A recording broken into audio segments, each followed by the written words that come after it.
কি হলো এখন সকলে এমন ভাবে চুপ করে গেলেন কেন?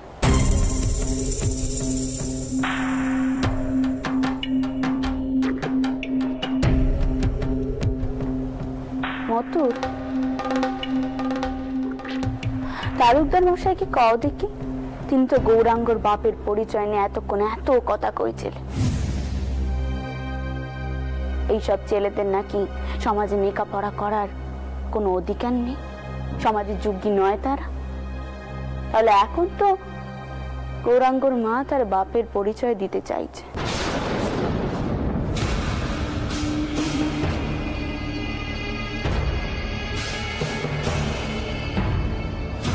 তাহলে সে দিক তার বাপের পরিচয়। এসব কি হচ্ছে কি?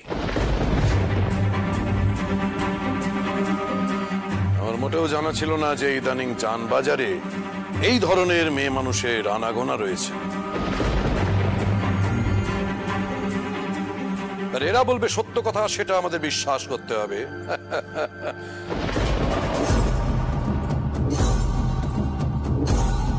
যাদের নিজেদেরই বদনামের কোনো ভয় নেই, তারা তো যে কোনো সময় যে কোনো ভদ্র মানুষকে বদনাম করে দিতে পারে, তাই নয় কি?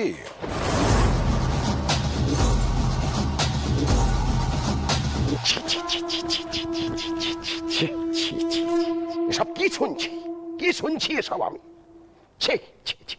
শাস্ত্রী মশাই, ভট্টাচার্য মশাই, চলে আসুন আপনারা। কি ঘোর পাপ হয়ে গেল, পাপ। সত্যি এদের এত অধঃপতন হয়েছে, আমি তো ভাবতেই পারছি না। চলুন ভট্টাচার্য মশাই, এবার আমরাও বিদায় নেব। বিদ্যাসাগর মশাই, এখানে এসব হবে জানলে আমরা কখনোই এখানে আসতাম না।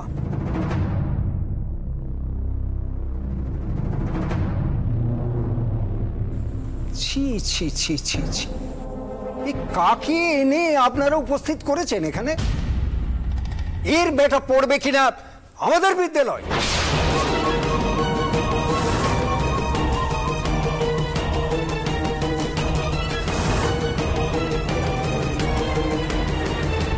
মা, মা, মা,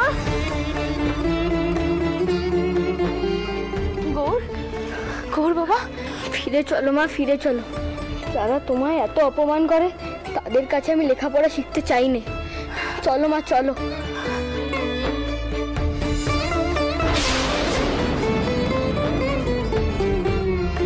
কেউ তোর গৌরাঙ্গকে কোনো স্কুলেই ঢুকতে দেবে না।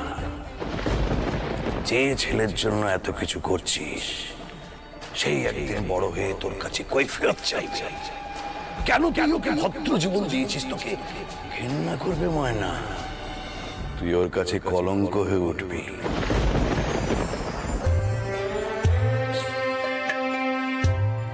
রানীমা, আপনাকে শত কোটি প্রণাম রানীমা। আমার যে আর কিছু চাই না।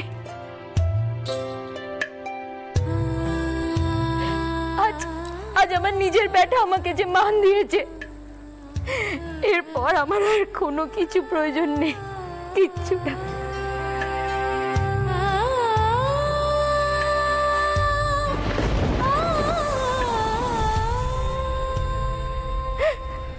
আপনি বাসে না থাকলে এ হতো না রানীমা।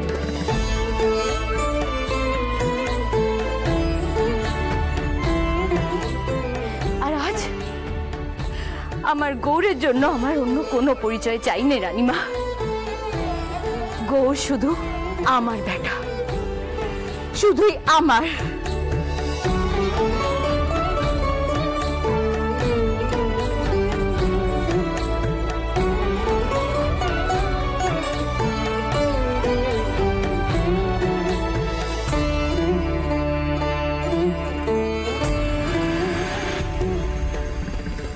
আমি রাসমণি দাসী আজকে সকলের সম্মুখে কইছি,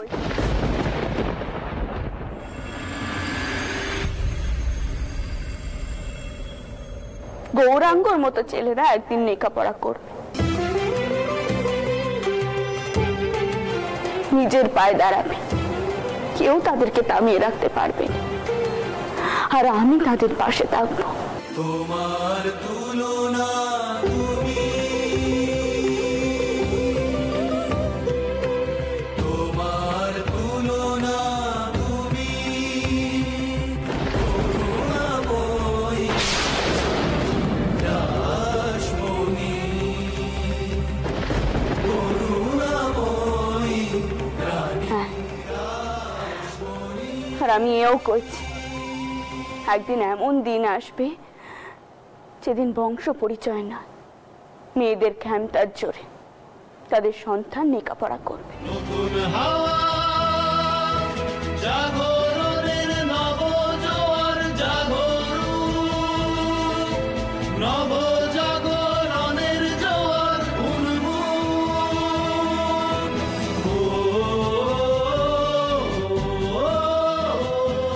গৌরাঙ্গরা এমন ভাবেই পড়াশোনা করবে, কেউ তাদের আটকে রাখতে পারবে। একদিন ওরাই হয়ে উঠবে পাকে পোটা পদ্মফুল।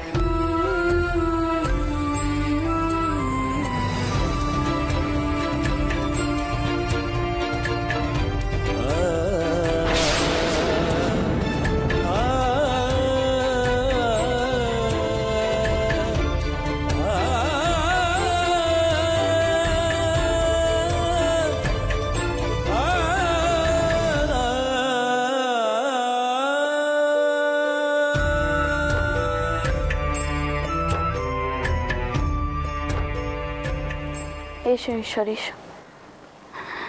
ঈশ্বর, তোমার সাথে আমার কিছু আলোচনা করবার আছে। আর কি আলোচনা করবেন পিসিমা? আপনাকে বড় মুখ করে কথা দিয়েছিলাম, গৌরাঙ্গকে লেখাপড়া শেখানো হবে। কি থেকে যে কি ঘটে গেল জানেন পিসিমা, মাঝে মাঝে চিন্তা করি কবে আমরা এই সংকীর্ণ মানসিকতা থেকে বেরোতে পারব, কবে আমাদের মন উদার হবে।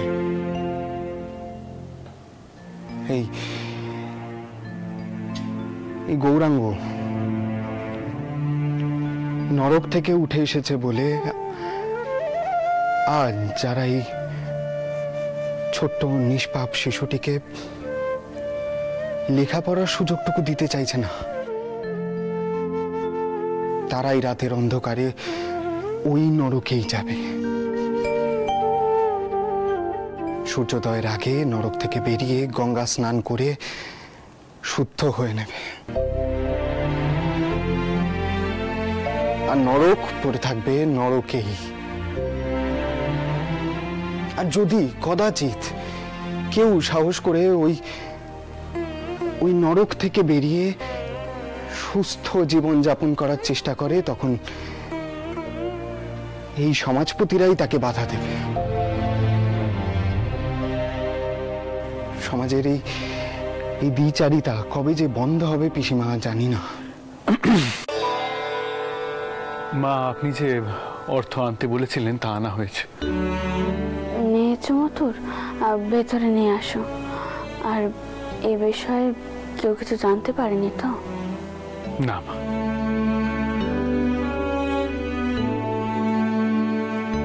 পিসিমা, কি ব্যাপার? এই অর্থ কিসের জন্য, আর এত গোপনীয়তাই বা কিসের? তাহলে তোমাকে সব কথা খুলে বলিস। আমি চাই তুমি এমন একখানে স্কুল করো যাতে জাতপাতের ভেদাভেদ থাকবে না। ছেলেপুলেরা লেখাপড়ায় আগ্রহ আর বুদ্ধি থাকলে এই স্কুলে পড়তে পারবে। ভর্তি হওয়ার জন্য তাদের বংশ পরিচয়ের দরকার হবে। আচ্ছা ঈশ্বর, তুমি বলো, যাদের বংশ পরিচয় নেই তাদের লেখাপড়া শেখার কোনো অধিকার নেই, কেমন কথা? পিসিমা, আপনি নিজে একখানা বিদ্যালয় স্থাপন করতে চাইছেন? হ্যাঁ ঈশ্বর, চাইছি। আমি চাইনি দর্শনে জানুক এই স্কুলে বংশ পরিচয় ছাড়াও পড়াশোনা করা যায়। কেউ কিছু কইলে আমি তাতে ভয় পাইনি, কিন্তু যাদের জন্য এই ব্যবস্থা করছি তাদের লজ্জার বিষয় হয়ে উঠবে।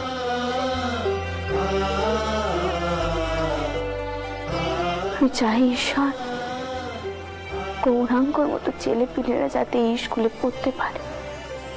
তুমি দেখো ঈশ্বর তাদের যেন কেউ অপমান না করে। সত্যি মা,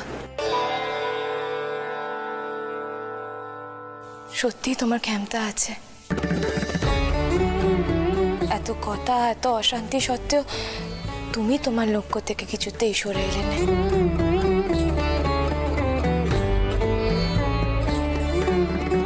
লোকে ঠিকই বলে পিসিমা, আপনি করুণাময়ী দেবী। আপনার এই দায়িত্ব আমি মাথা পেতে নিলাম, আর কথা দিলাম এই স্কুল চলবে আপনার দেখানো পথেই। এই নিন মা আপনার অর্থ।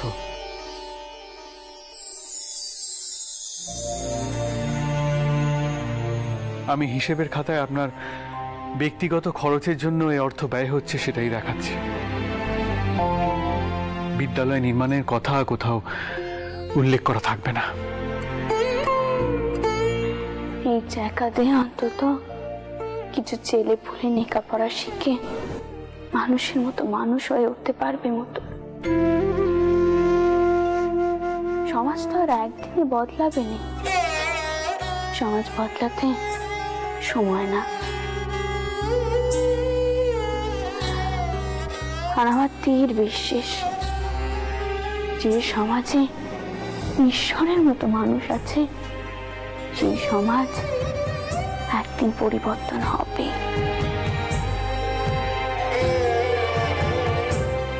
এই নাও ঈশ্বর, এই টাকা দিয়ে স্কুল তৈরি করার কাজ শুরু করো। ধন্য রানী রাসমণি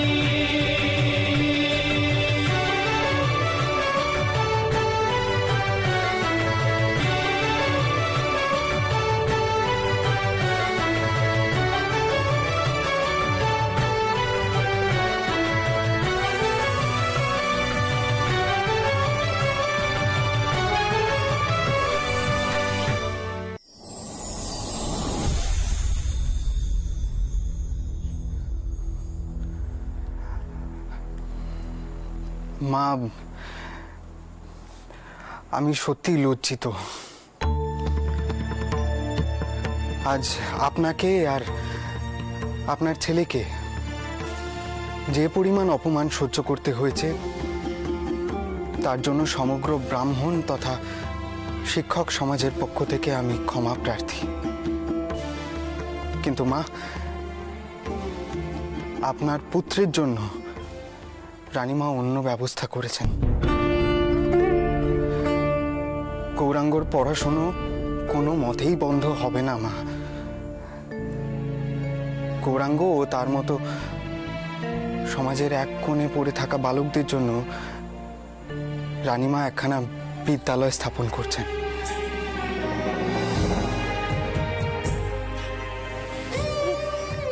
আপনি কি বলছেন ঠাকুর? এত অপমান, এত প্রতিবাদের পরেও রানীমা আমার গৌরকে লেখাপড়া করাবেন, আর তাতে আপনি যোগ দেবেন? আপনারা মানুষ নন, আপনারা যে ভগবান। রানীমা ঠিকই করেছো বাচ্চা, ঈশ্বর সত্যি ভগবান। নামের মধ্যেই যে ঈশ্বর শব্দখানা রয়েছে। বাবা গো, এদিকে এসো দেখি। থাক বাচ্চা থাক, তোমার যখন লেখাপড়া করার এত শখ তুমি লেখাপড়া করবে, কিন্তু তোমাকে অমন স্কুলে যেতে হবে না যেখানে তোমার মাকে সকলে অপমান করে। তুমি অন্য স্কুলে পড়বে, আর সেই স্কুল তৈরি করবে ঈশ্বর। সেই স্কুলে জাত পাত বংশ পরিচয় নিয়ে কেউ মাথা কামাবে না। ছাত্রের লেখাপড়ার আগ্রহ মানুষ হওয়ার ইচ্ছে থাকলে সেই স্কুলে পড়তে পারবে। আর গৌরাঙ্গ, তোমায় আমি আশীর্বাদ করি বাবা, তুমি একদিন মানুষের মতো মানুষ হও।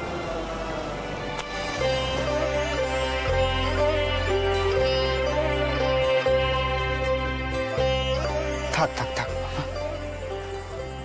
জয়স্তু। গৌরাঙ্গ বাবা, যতদিন রানীমা আছেন ততদিন সমাজের কোণে পড়ে থাকা মানুষদের দুঃখ দুর্দশা কষ্ট নিয়ে ভাবার মতন একজন মানুষ অন্তত আছেন। পিসিমা, ভগবান আপনাকে এই পৃথিবীতে এনেছেন শুধুমাত্র সবার কল্যাণার্থে। যে সমাজে নারীদের অন্ধকারে ঠেলে দেওয়াই নিয়ম, সে সমাজে আপনার মতো মানুষও আছেন, সেটাই যা ভরসার কথা। যত শীঘ্র সম্ভব আমি বিদ্যালয় স্থাপনের কাজে হাত দিচ্ছি।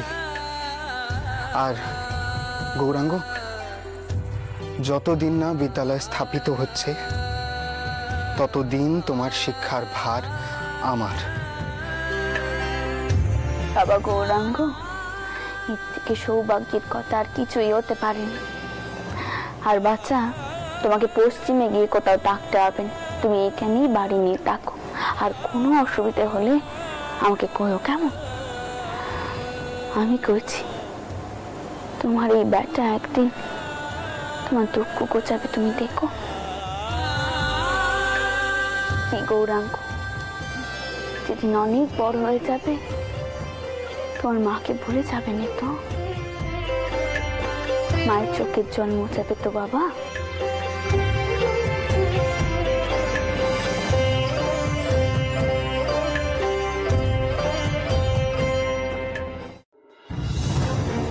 দেখো, এবার বলো এই পত্রের কি উত্তর হতে পারে, বলো। তোমার বেটা তো আর আমার মান রাখবে না।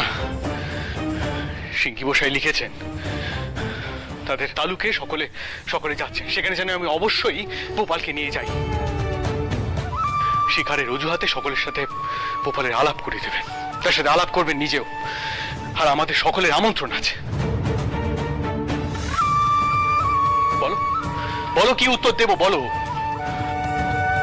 আচ্ছা বেপত্য, আমি কি কইব? আপনার বেটা বিয়ে করতে চাইছে না, তাতে আমার কি দোষ কন দেখিনি?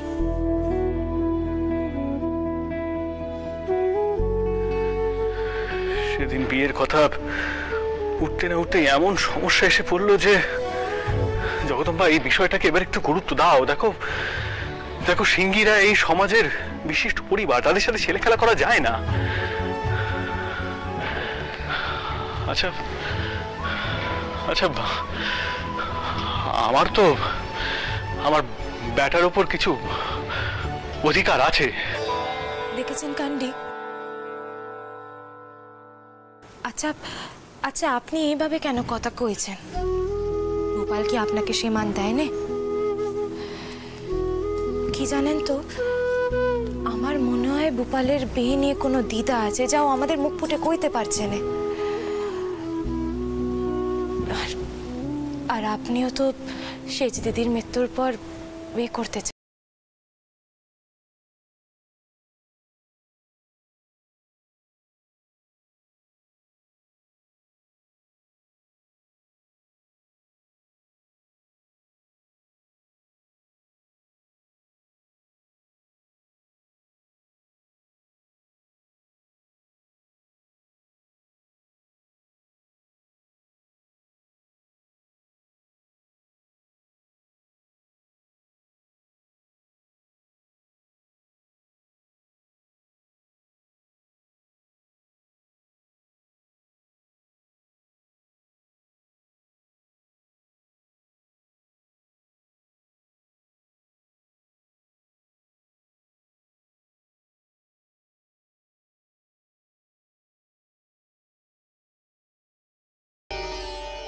মাসিমণি, তোমরা তোমরা আবার সেই একই বিষয়ে কথা বলছো? আর কি করব বলতো? সিংহী মশাই পত্র লিখেছেন। পত্রে উনি সকলকে শিকারে যাওয়ার জন্য নিমন্ত্রণ জানিয়েছেন। এবার আমি ভূপালকে কি কইব? আর ভূপাল যদি ওখানে না যায় তাহলে তোর মেশোবাবুর মুখখানা ছোট হয়ে যাবে। মাসিমণি, মাসিমণি, তুমি চিন্তা করো না। মেশোবাবু, আপনি ব্যবস্থা করুন, আমরা সবাই যাব।